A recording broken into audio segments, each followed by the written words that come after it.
Esta mañana el pastor Rafael en la escuela dominical nos hablaba de la importancia de meditar en la palabra de Dios.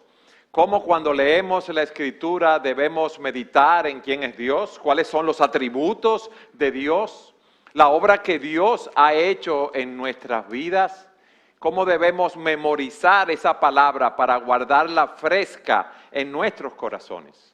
Cuando el pastor Rafael hablaba, yo meditaba en lo que hemos visto en esta serie de Ricos en Cristo en la epístola a los Efesios. Y cómo nosotros hemos visto y debemos meditar continuamente en todas las bendiciones que nosotros hemos recibido en los lugares celestiales en Cristo. Cómo nuestro Padre Celestial nos ha bendecido cuando nos escogió desde antes de la fundación del mundo y nos adoptó para ser sus hijos. Cómo Jesucristo nos redimió con su sangre y nos dio a conocer el misterio de su voluntad. La bendición de haber sido sellados por el Espíritu Santo de la promesa. Cómo Dios ha prodigado todas esas bendiciones para la alabanza de la gloria de su gracia. Pero hay algo muy importante. Pablo sabía que nosotros nunca alabaríamos y glorificaríamos a Dios por todas esas bendiciones si no conocíamos, si no meditábamos en cuál era nuestra condición antes de conocer a Jesucristo. De dónde el Señor nos había rescatado. Nosotros no vamos a estar llenos de gozo y de gratitud para el Señor si olvidamos dónde nosotros estábamos y dónde estaríamos si Dios no hubiera llegado hasta nosotros con su gracia abundante. Y yo quiero que ustedes me acompañen al capítulo 2 de Efesios para que veamos que lo que Dios ha hecho con nosotros. Y quiero pedirte que a medida que estudiemos este texto de la palabra de Dios, tú medites cuál es tu condición delante de Él. Este mensaje lo hemos titulado, ¿estás vivo o estás muerto? Y con esto en mente, quiero que vayamos a Efesios capítulo 2 y que leamos de los versículos 1 al 10. Dice así la palabra de Dios. Y Él les dio vida a ustedes que estaban muertos en sus delitos y pecados, en los cuales anduvieron en otro tiempo según la corriente de este mundo, conforme al príncipe de la potestad del aire, el espíritu que ahora opera en los hijos de desobediencia. Entre ellos también todos nosotros en otro tiempo vivíamos en las pasiones de nuestra carne, satisfaciendo los deseos de la carne y de la mente. Y fíjense lo que dice, y éramos por naturaleza hijos de ira, lo mismo que los demás. Versículo 4. Pero Dios, que es rico en misericordia, por causa del gran amor con que nos amó, aun cuando estábamos muertos en nuestros delitos, nos dio vida conjuntamente con Cristo. Por gracia ustedes han sido salvados. Y con Él nos resucitó, y con Él nos sentó en los lugares celestiales en Cristo Jesús, a fin de poder demostrar en los siglos venideros las sobreabundantes riquezas de su gracia por su bondad para con nosotros en Cristo Jesús. Porque por gracia ustedes han sido salvados por medio de la fe. Y esto no procede de ustedes, sino que es don de Dios, no por obras para que nadie se gloríe, porque somos hechura suya, creados en Cristo Jesús para hacer buenas obras, las cuales Dios preparó de antemano para que anduviéramos en ella. ¿Qué es lo primero que Pablo nos dice aquí de los versículos 1 al 3? ¿Cuál era nuestra condición sin Cristo? Nos dice que estábamos muertos en delitos y pecados. Estábamos físicamente vivos, pero espiritualmente muertos. Y la palabra que se utiliza aquí para muertos en el original es para una persona que no tiene vida, pero en las Escrituras se utiliza también para describir la condición espiritual de todos aquellos que no conocen a Jesucristo. O sea, que todo aquel que no tiene al Señor, todo aquel que no ha entregado su vida a Cristo, no tiene vida espiritual, no tiene vigor espiritual, es indiferente a las cosas de Dios. Y así como un cadáver no puede responder a ningún estímulo, por fuerte que sea, así tampoco el hombre que no ha sido regenerado no puede responder a la verdad revelada de Dios, porque no puede apreciar la majestad y la grandeza del Salvador. Por favor, acompáñenme a 1 Corintios capítulo 2, versículo 14. Miren lo que dice la palabra aquí. 1 Corintios 2, 14. Pero el hombre natural, aquel que no se ha convertido al Señor, aquel que no conoce a Cristo, pero el hombre natural no acepta las cosas del Espíritu de Dios porque para él son necedad, son locura y no las puede entender. ¿Por qué no las puede entender? Porque son cosas que se disciernen, se examinan espiritualmente. Si una persona está muerta en el sentido espiritual, no puede entender, es incapaz de comprender la verdad de Dios. Déjenme ponerles un ejemplo. El Señor estaba ministrando y se le acerca de noche un rabino, un maestro de la palabra llamado Nicodemo. Y él le dice, yo sé que tú has venido de Dios por las obras que tú haces. Y el Señor le dice a Nicodemo, el que no nace de nuevo no puede ver el reino de Dios. Pero él era un maestro de las Escrituras, él era un líder espiritual, él era un religioso moralista, pero el Señor le está diciendo a él, mira, tú no entiendes las cosas espirituales, tú debes nacer de nuevo. ¿Por qué? Porque el hombre natural no posee la capacidad espiritual de ver la gloria de estas cosas que son verdaderamente gloriosas porque está muerto en delitos y pecados. El Señor dice en Juan 6:44, nadie puede venir a mí si no lo trae el Padre que me envió y yo lo resucitaré en el día final. Y dice en 6:65, también decía, por eso les he dicho que nadie puede venir a mí si no le es concedido por el Padre. ¿Por qué nadie puede venir a Él?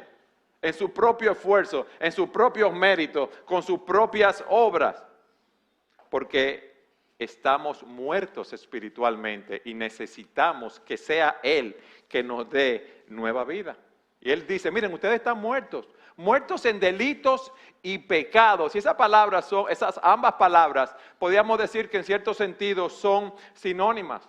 Todos ustedes están muertos. ¿Ustedes saben por qué? Porque han transgredido la ley de Dios. Porque han errado al blanco. Ustedes fueron creados para vivir para la gloria de Dios. ¿Y qué ha pasado? Fruto del pecado de nuestros primeros padres. No estamos viviendo para la gloria de Dios. Cada uno de nosotros está viviendo para sí mismo. Pero mira algo más, no solamente estábamos muertos en delitos y pecados, sino que también, fíjense lo que dice el versículo 2 y el versículo 3, en los cuales anduvieron en otro tiempo según la corriente de este mundo, la corriente de esta época, ¿conforme a quién?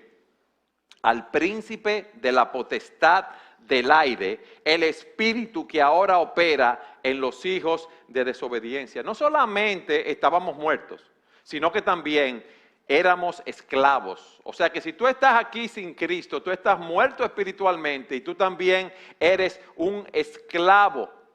Y por eso continúa diciendo en el versículo 3, entre ellos también todos nosotros, Pablo se incluye a sí mismo, vivíamos en las pasiones de nuestra carne, satisfaciendo los deseos de la carne y de la mente, y éramos por naturaleza hijos de ira, lo mismo que los demás.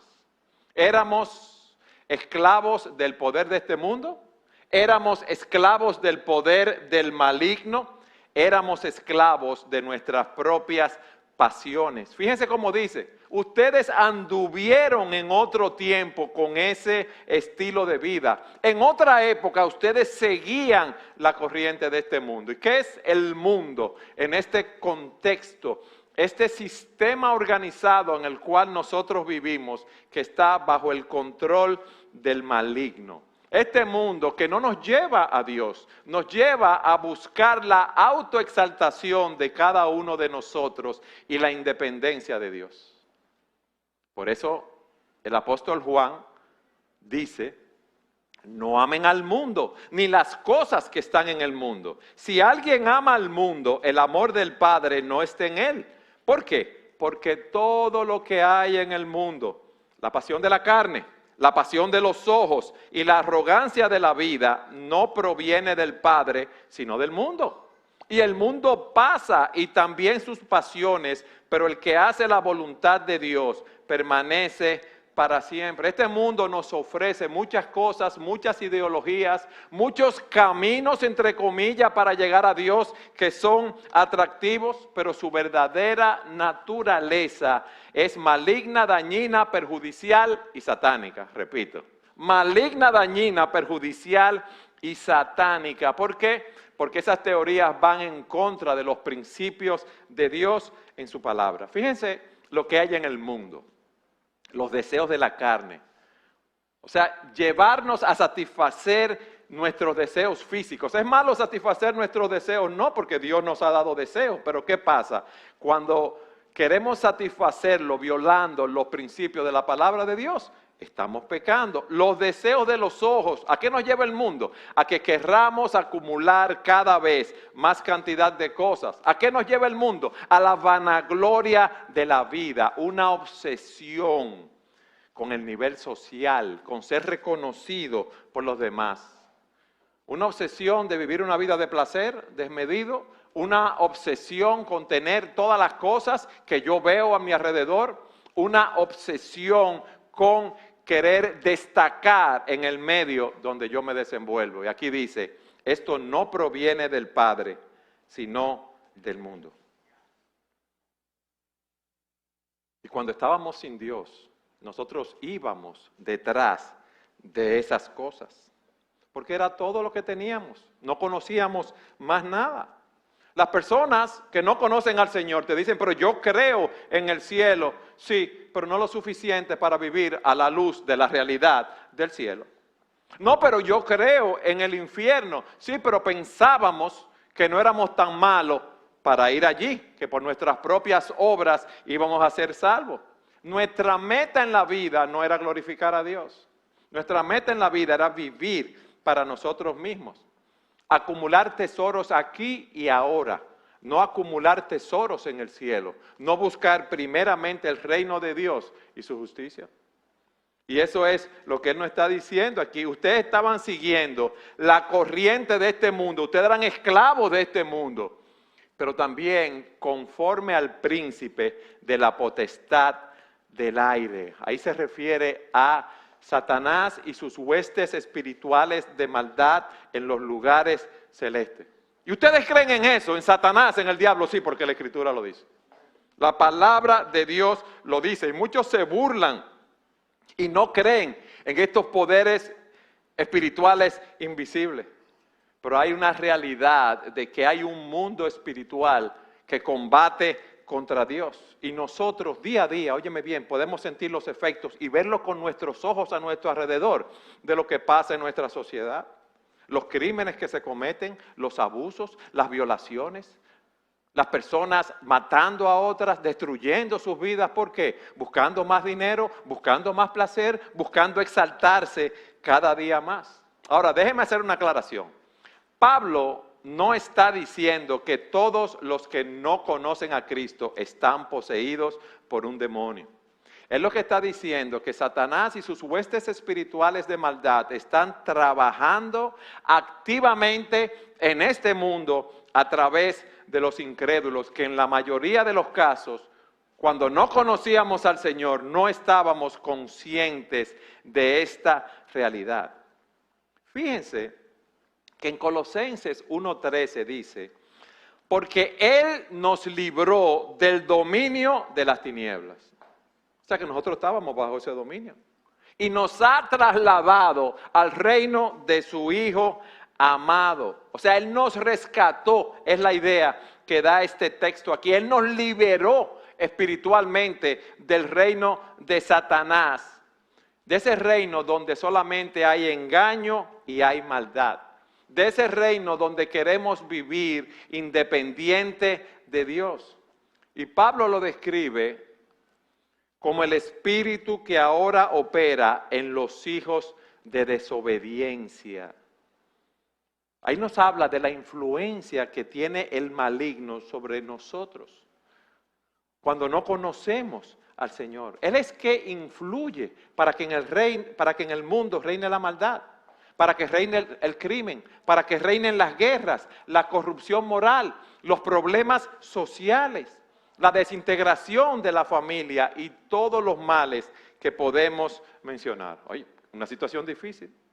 Muertos en delitos y pecados, esclavos de la corriente de este mundo, de este sistema, que está controlado por el príncipe de la potestad de las tinieblas, y nos dice que todos nosotros, ninguno se salva, todos nosotros estamos bajo esa presión antes de conocer a Cristo. Pero hay algo más. Antes de conocer al Señor, vivíamos sometidos, sujetos a las pasiones de nuestra carne. Fíjense en el versículo 3, en la segunda parte.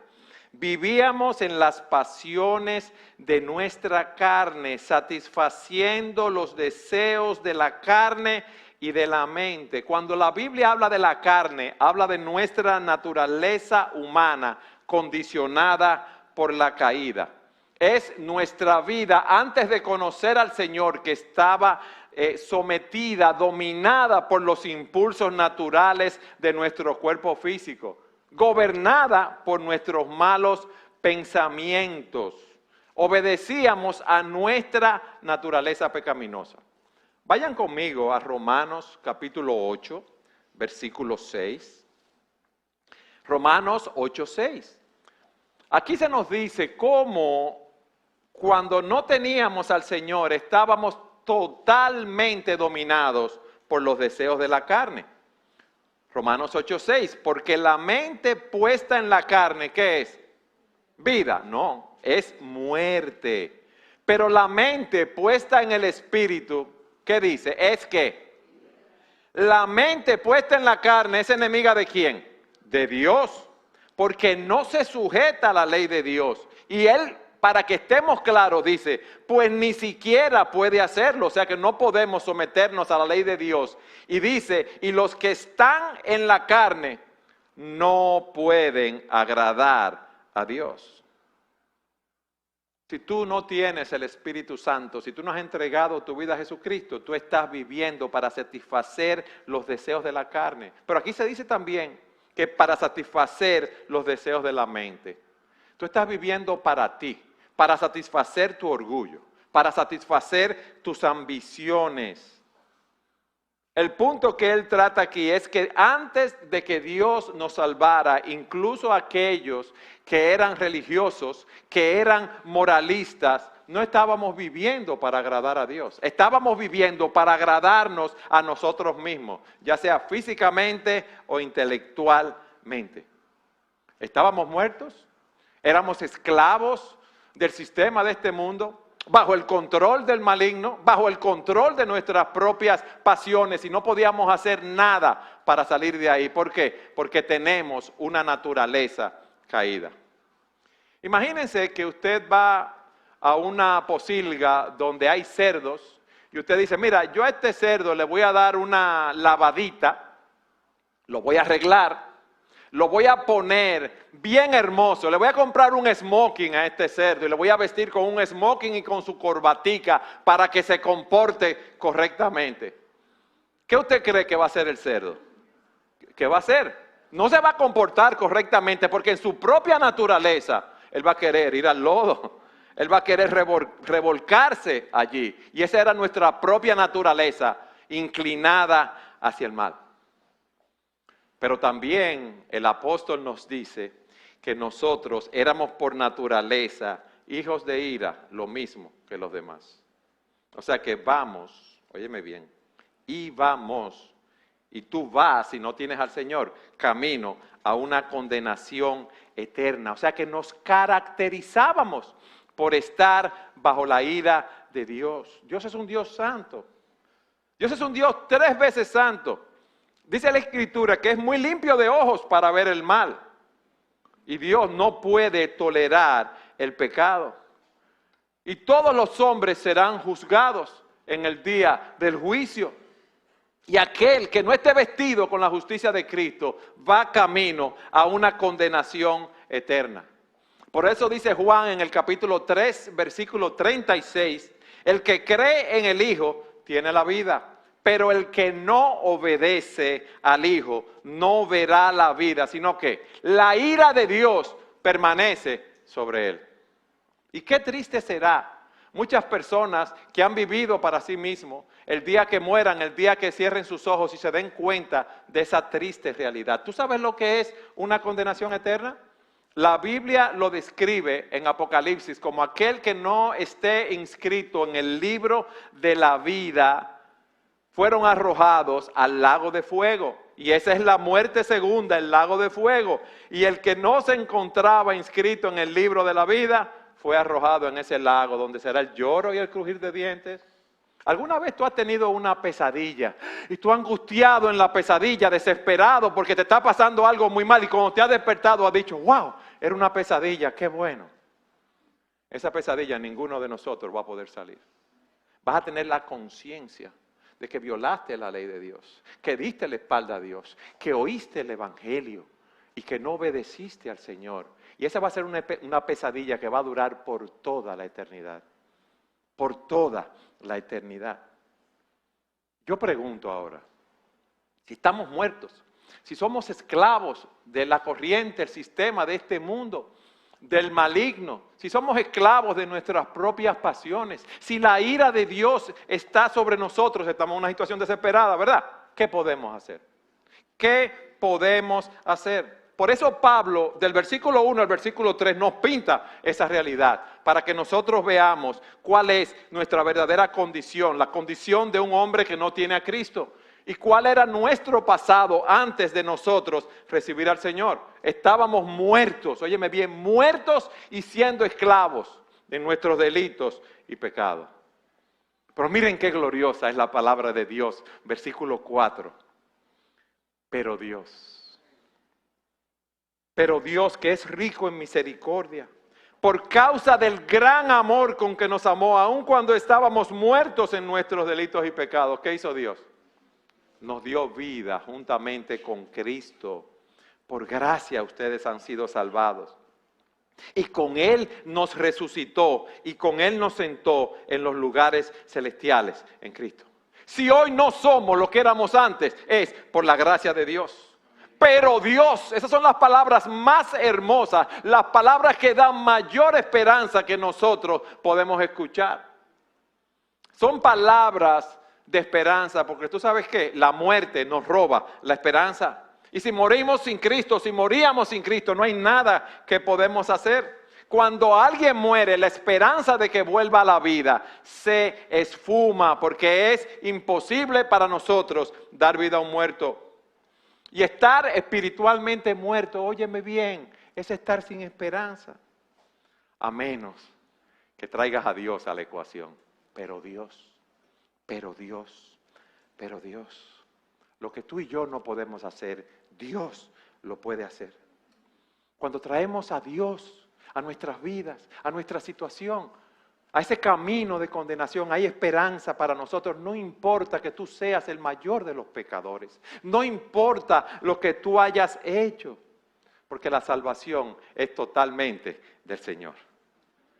Y Él nos da una esperanza eterna para todos aquellos que están muertos en delitos y pecados. Pero Dios, que es rico en misericordia, por causa del amor con que nos amó. Miren, en el diccionario general de la lengua española se define misericordia como la virtud que inclina el ánimo a compadecer las miserias ajenas y a tratar de aliviarlas debidamente. Dios nos vio en nuestra miseria. Dios nos vio en nuestros pecados. Dios vio que nosotros no teníamos ninguna salida, pero Él en Cristo perdonó nuestros pecados y alivió nuestra condición de misericordia. Y dice la palabra que esa misericordia es el resultado, es el fruto de su gran amor con que nos amó. Dios amó a personas muertas, a personas que eran esclavas, a personas que lo habían ofendido, a personas cuya ira Dios tenía sobre ellos, con un amor compasivo. Hermanos, por eso es importante, yo decía, meditar en lo que Dios ha hecho en nuestras vidas. Dios, como hemos visto en otros mensajes, nos escogió en Cristo. Antes de la fundación del mundo, nos predestinó para adopción como hijos para sí mediante Jesucristo, conforme a la buena intención de su voluntad. ¿Tú sabes por qué lo hizo? Por su amor.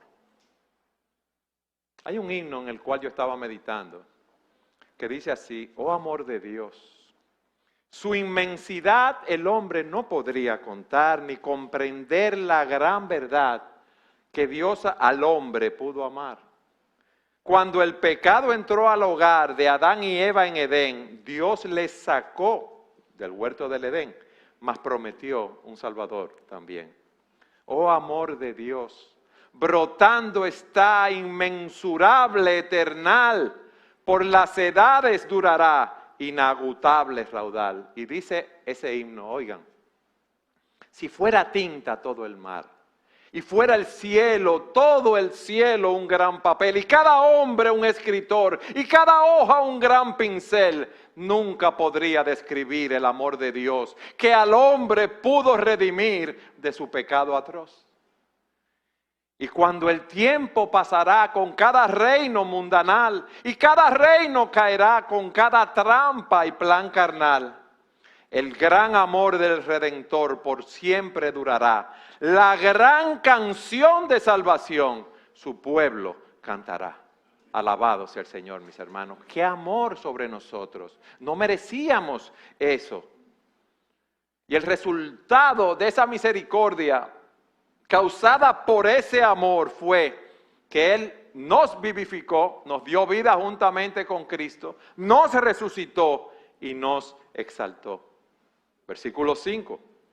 Aun cuando estábamos muertos en nuestros delitos, nos dio vida juntamente con Cristo. Por gracia ustedes han sido salvados. Y con Él nos resucitó y con Él nos sentó en los lugares celestiales en Cristo. Estamos unidos a Cristo, estamos identificados con Él en su muerte, en su resurrección, su ascensión, y estamos sentados con Él en los lugares celestiales en Cristo. Cuando estábamos muertos en nuestros delitos y pecados, Él nos dio vida, como vimos la semana pasada. Ese gran poder que levantó a Cristo de los muertos, también nos levantó a nosotros, que estábamos en oscuridad, que éramos insensibles a las cosas espirituales, pero por la gracia, por la misericordia, por el amor de Dios, fuimos vivificados. Fuimos regenerados. La disposición dominante de nuestro corazón, de nuestra carne, que era hacia el mal, que no podía agradar a Dios, como vimos, fue transformada. Nuestros ojos fueron abiertos para ver nuestra condición, para ver el camino de la salvación, para abrazar a Cristo por la fe, para ser salvos. Y dice, por gracia ustedes han sido salvados. Y esto no de vosotros, como veremos, es un don de Dios. Dios nos dio una nueva vida. Dios nos exaltó y nos sentó en los lugares celestiales con Cristo. Ahora podemos tener comunión con Dios. Ahora la ira de Dios no está sobre nosotros. Ahora sabemos que el día que cerremos nuestros ojos, los vamos a abrir en la presencia de Dios y vamos a disfrutar de Él para siempre. Ya no somos ciudadanos de esta tierra. Nuestra ciudadanía, como dice Pablo, nuestra patria está en los cielos, de donde esperamos ansiosamente a nuestro Señor y Salvador Jesucristo. Y el ver esa unión con Cristo debe llevarnos a vivir de una manera diferente aquí en la tierra. Nosotros no podemos tener los valores de esta tierra. Hemos sido vivificados, hemos resucitado, hemos sido sentados en los lugares celestiales en Cristo. Y por eso Pablo le dice a los colosenses, ya que han resucitado a una nueva vida con Cristo, pongan la mira en las verdades del cielo, donde Cristo está sentado en el lugar de honor a la derecha de Dios. Piensen en las cosas del cielo, no en la de la tierra. Piensen en las cosas del cielo, no en la de la tierra. Este mundo no es todo lo que hay, por eso hemos visto que hay un mundo espiritual y hay una realidad para todos nosotros. Va a llegar el día donde vamos a morir y nos pararemos, como yo dije, en la presencia de Dios. Por lo tanto, mis hermanos, vamos a meditar en lo que éramos nosotros, cuál era nuestra condición y ahora cómo, pero Dios en su gracia nos ha dado vida. Y eso nos lleva a otra pregunta. ¿Y cuál es el propósito para el cual Dios hizo todo eso por nosotros? ¿Qué tenía Dios en mente cuando me dio una salvación tan grande? Versículo 7 en adelante. A fin, óyeme bien, versículo 7, a fin de poder mostrar en los siglos venideros las sobreabundantes riquezas de su gracia por su bondad para con nosotros en Cristo Jesús. Porque por gracia sois salvos. Por gracia ustedes han sido salvados por medio de la fe. Y esto no procede de vosotros, pues es un don de Dios, no por obras para que nadie se gloríe. Porque somos hechura suya, creados en Cristo Jesús para hacer buenas obras, las cuales Dios preparó de antemano para que anduviésemos en ella. Dos propósitos vemos aquí. Dios nos salvó a fin de poder mostrar en los siglos venideros ¿el qué? Las sobreabundantes riquezas de su gracia por su bondad para con nosotros en Cristo Jesús. Dios nos salvó para que nosotros seamos un recordatorio eterno de la abundante gracia del Padre Celestial que entregó a su Hijo unigénito, nuestro Señor Jesucristo, para que fuésemos salvos por Él. Para que mostrara también el amor del Hijo, quien dejó su trono en los cielos, quien voluntariamente se hizo hombre y murió en la cruz del Calvario para que nosotros fuésemos rescatados de una condenación eterna.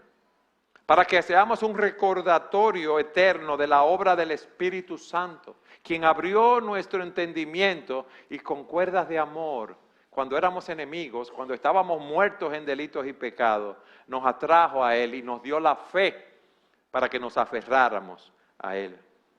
Y Pablo amplía ese concepto y por eso dice, porque por gracias han sido salvados, por medio de la fe. Y esto no procede de ustedes, sino que es un don de Dios, no por obras, para que nadie se gloríe. Tú no te merecías eso. La gracia es un don inmerecido. Tú no podías hacer nada, como yo dije, para ganarte la salvación. Dios no vio de antemano que tú ibas a creer. Tú estabas muerto en delitos y pecados. Y cuando merecías la ira de Dios, Dios en su gracia te da lo que tú no te mereces. ¿El qué? La salvación. Dios en su gracia envía a su Hijo unigénito a morir en la cruz del Calvario por nuestros pecados. Por personas que, como dije, eran sus enemigos. Imagínate una persona que es un ladrón, un corrupto, un bebedor, un drogadicto, un violador, un asesino. Imagínense una persona así, que ha vivido toda su vida en el pecado y haciendo mal, y es atrapado y condenado a muerte. Pero antes de ser ejecutado, esa persona escucha el Evangelio y cree en Cristo para salvación y es salvo. Esa persona va a morir y no puede hacer nada para enmendar todo el daño que hizo.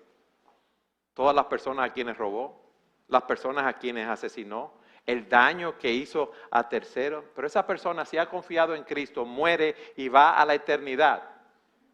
¿Qué es lo primero que uno piensa? Vamos a ser sinceros, ¿eso no es justo? pero eso es un bandido. Y ese hombre que ha vivido una vida moral, esa persona que era un religioso, que ora varias veces al día, que es un buen ciudadano, que paga sus impuestos, que hace bien, que es fiel a su esposa, y piensa que va a ir al cielo por todas esas cosas, y muere, y va al infierno. ¿Qué vamos a pensar? No es justo tampoco, porque era un hombre bueno. ¿Cómo va a ser que se va a condenar para siempre? Bueno, tenemos ejemplo de eso en la Escritura. El ladrón en la cruz al lado de Cristo. ¿Ustedes creen que él lo crucificaron porque era bueno, porque era un santico? ¿A ese ladrón? No. Y Cristo le dice, hoy estarás conmigo en el paraíso. Él estaba colgado de la cruz, él no pudo bautizarse, no pudo hacer nada, era un maleante, un malhechor. Y obtuvo la salvación. Y la Escritura también nos presenta en Lucas el caso del fariseo y el publicano. Señor, yo no soy como esos hombres, yo doy diezmos. Yo ayuno 3 veces a la semana, yo soy un hombre moral, yo soy un hombre bueno, yo pago mis impuestos, yo cuido a mis hijos, yo ayudo en el vecindario, yo ayudo en obras de bien social. Mira, cada vez que hay un ciclón, yo salgo en el país donde está el ciclón y paso días llevando alimento. Todas esas cosas son buenas, pero ninguna de esas obras nos va a justificar de nuestros pecados. Ese fariseo estaba confiando en sus buenas obras para salvación. ¿Y qué fue? Condenado. Le digo algo, si Dios fuera justo, todos iríamos al infierno porque todos hemos pecado. Y Dios no comprometió su justicia para perdonarnos. Él envió a su Hijo a pagar la pena que tú y yo merecíamos pagar por nuestros pecados. Una pena que nosotros nunca la íbamos a poder pagar. Por eso dice la Escritura que Dios es justo y justifica a todo aquel que tiene fe en Jesucristo. Y por eso Pablo nos está diciendo, mira, la salvación es por la fe, por medio de la fe, y esto no procede de ustedes, pues es un don de Dios, no por obras, para que nadie se gloríe. La fe es la mano desnuda, que se apropia de la obra que Cristo hizo a su favor. Es el único acto del hombre que no es una obra. Es la mano desnuda que se extiende con confianza para recibir lo que Dios ofrece. Por la fe nos aferramos a Cristo. Por la fe somos salvos por Él. ¿Y ustedes saben qué? Así queda exaltado el poder de Dios. Y nosotros somos trofeos de la gracia de Dios. Por eso dice, no por obras para que nadie se gloríe. Si nos vamos a gloriar en algo, dice la Escritura, el que se gloría, gloríese en el Señor. Dios nos salvó cuando estábamos muertos en delitos y pecados, cuando éramos esclavos, en su gracia, para que fuéramos trofeos de su enorme gracia, bondad y misericordia. Y también nos salvó, como dice el versículo 10, para que estemos ocupados en buenas obras, porque somos hechuras suyas, creados en Cristo Jesús para hacer buenas obras, las cuales Dios preparó de antemano para que anduviésemos en ella. Esa palabra que está ahí, hechura, en el original es poema, que significa una cosa que es hecha. Nosotros somos obra de las manos de Dios. Hemos sido creados en Cristo Jesús. Esa alma nuestra que ha sido salva no es por obra de nosotros, como hemos visto, es creación de Dios.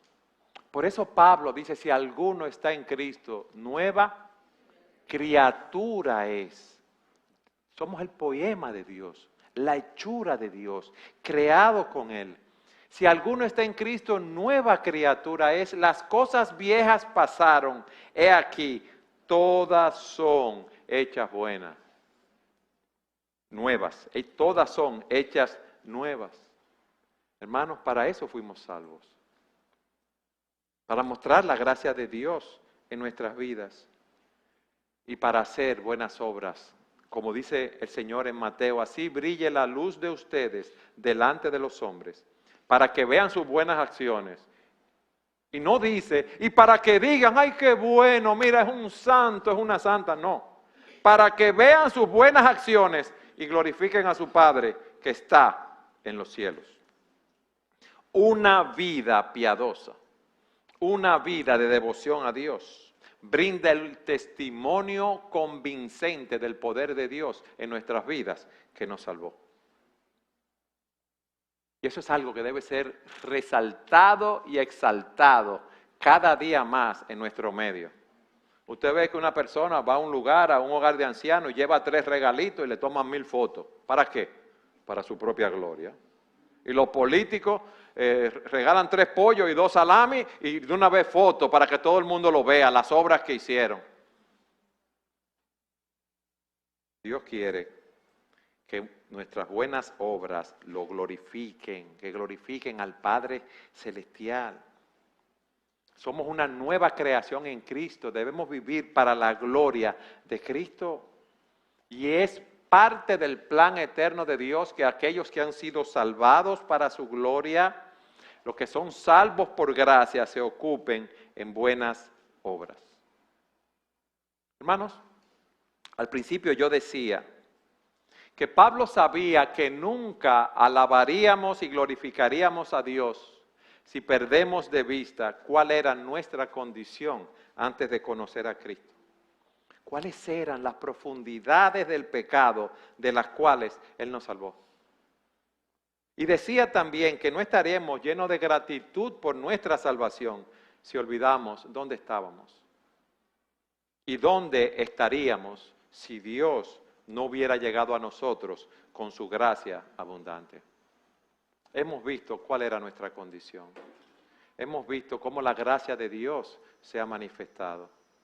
Hemos visto también cómo esa gracia se ha manifestado para que nosotros glorifiquemos su nombre. Pero yo también decía que en la medida que estudiamos ese texto, yo quería que tú analizaras si tú estás vivo o tú estás muerto. Si tú estás viviendo para Dios o si tú estás viviendo para ti. Si tú te crees que tú estás agradando a Dios y que tú vas a ser salvo por tus obras, que tú meditaras en tu vida.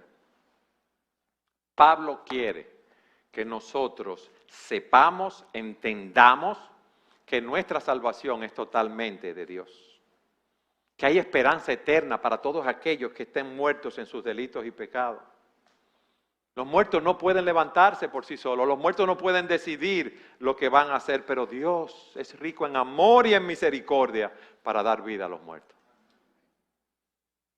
Y si Él ha abierto tus ojos para ver tu verdadera condición en este día, tú debes huir a la cruz de Cristo, arrepentido por tus pecados, confiando en Él y solo en Él para salvación, porque Dios tiene la mayor fortuna de todos, las extraordinarias riquezas de su gracia para cada pecador que viene a Cristo Jesús.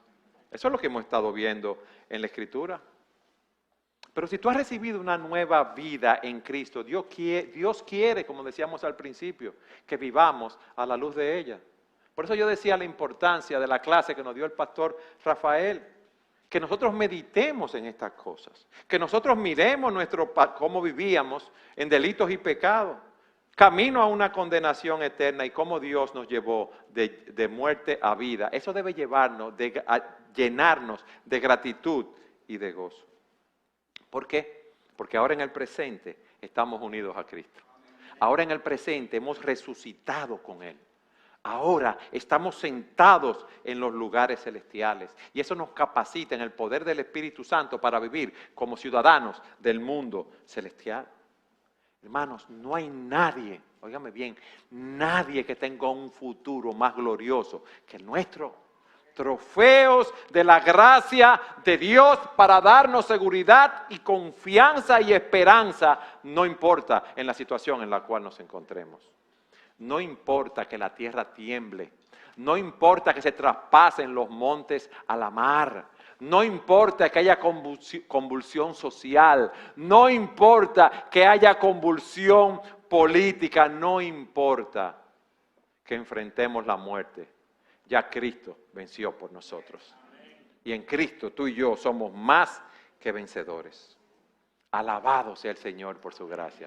Alabado sea el Señor por su gran amor, por su misericordia, por su bondad para con nosotros. Lo que debemos hacer es orar y meditar en estas cosas y pedirle al Señor que nos dé una experiencia mayor de la gracia, la misericordia y la bondad que Dios ha derramado sobre nosotros. Amén.